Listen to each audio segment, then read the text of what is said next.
हमें नुकसान दूसरों से नहीं पहुंचता है जितना अपनों से पहुंचता है।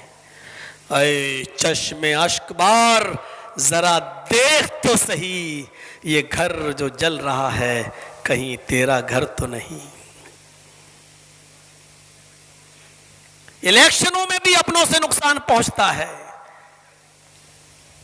आने वाले चुनाव में आपके बंगाल में भी अपनों ही से नुकसान पहुंचेगा, अपने ही डिवाइड होंगे, अपने ही बटेंगे, देखिएगा।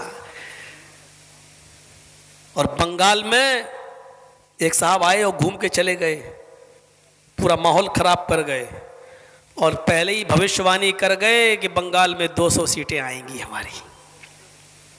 कितना भरोसा, कितना कॉन्फिडेंस, क्योंकि उनको मालूम है कि चुनाव तो हम जीतते नहीं हैं, वो तो मशीनें जितवाती हैं। कॉन्फिडेंस देखिए उसका। पहले कहा था ना 300 से ज्यादा मेरी एमपी की सीटें आएंगी और 300 से ज्यादा आएंगी। समझ लो वो इशारा कर गए और बहाना क्या होगा? मुसलमान खुद ही आपस में बटे हुए थे। थोपड़ा इल्जाम हमारे सरों पे आने वाला है, याद रखिएगा। अब तो सुना है कि कोई मौलवी भी बगावत कर रहा है, बहुत बड़ा पीर माना जाता है, वो भी मोर्चा खोले बैठा है, वो भी अपनी पार्टी बनाए बैठा है, वो भी चाहता है कि अब वोट। ये सब एजेंट है, एजेंट। रब्बे काबा की कसम दलाल है, दलाल बिके हुए हैं। और इस बात को मैं काबे के रब की कसम खा के कह रहा हूं, रब्बे काबा की कसम बिके हुए हैं। यहां से उतना नहीं मिल रहा है, वहां से कितना मिल रहा है। अरे जब टीवी के चैनलों पर डिबेट करने वाले मौलवी बिके हुए हैं, कहां जा रहे हो आप? एक बार मैं चैनल वाले ने बुलाया डिबेट के लिए, आप आइए। मैं गया, मैंने कहा चलो मौका मिला पहला, चले जरा बहस तो होगी कम से कम। वहां गए तो सवाल जवाब की एक लिस्ट दे दी हमको। क्या है ये? बोले ये मेरे सवाल होंगे और आपको ये जवाब देना है। मैंने कहा सवाल भी तुम्हारे जवाब भी तुम्हारे? बोले हाँ। मैंने कहा मेरा फायदा? बोले 10,000 रुपए दे देंगे आपको डिबेट खत्म होने के बाद।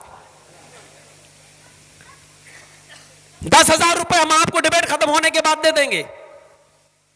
मैंने कहा नहीं, सवाल आप ये करिए, मैंने पढ़ लिए हैं, लेकिन जवाब मैं अपनी मर्जी से दूंगा जो दे सकता हूं।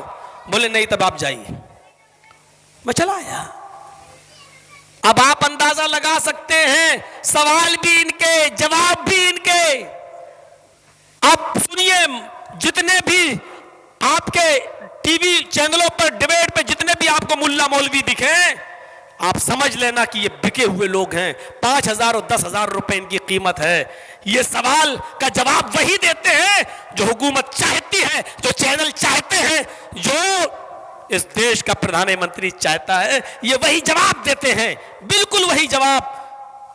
सुन लो मीडिया वालों, जिन मुल्ला और मौलवियों को डिबेट में तुम बुलाते हो, ये तुम्हारे चाटुकार हैं, ये तुम्हारे एजेंट हैं, ये मुसलमान कौम के रहबर नहीं हैं। हम इनको अपना रहबर नहीं मानते हैं, ये हमारे ट्रांसलेटर नहीं है, ये हमारे तर्जुमान नहीं है। ऐसे मौलवी जर्जीज के बूट और तलवे के नीचे नहीं मानता इनको मैं अपना रहबर, नहीं मानता मैं इनको अपना कायद। ये तुम्हारे चाटुकार हैं, ये तुम्हारे नोटों की गड्डियों पर पलने वाले लोग हैं। और ऐसे मुल्ला और मौलवियों को मौलवी जर्जीज अपने पैर की जूते की ठोकर पर ठुकराता है, नहीं मानता इनको मैं अपना कौम का रहबर। हमें मालूम है क्या होता है। देखिएगा आपके यहां गेम वही खेला जा रहा है, वही नंगा नाच जो बिहार की सरजमीन पर नाचा गया, वही नंगा नाच नाचने की यहां पर भी तैयारी हो रही है। बंगाल को भी गुजरात बनाने की तैयारी शुरू हो चुकी है। और अगर यहां खुदा ना खास्ता, अल्लाह ना करे, अगर वो अपने मकसद में कामयाब हो गए, तो याद रखिएगा मुसलमानों, आने वाली नस्ल तुम्हें कभी माफ नहीं करेगी। अब इतनी सी चीज को जानते हो, इंडिया टीवी वाला इतनी सी कटिंग करके दिखाएगा, देखो ममता के फेवर में बोला है, ममता इसको पैसे देती है। ये इसको इतना कटिंग करके दिखाएगा कि ममता इसको पैसा देती है और बुलवाती है। ये जो मोदी की डाली हुई हड्डियों पे पलते हैं उनको हम एजेंट नजर आते हैं, जबकि ममता हमें जानती भी नहीं। ये हाल है।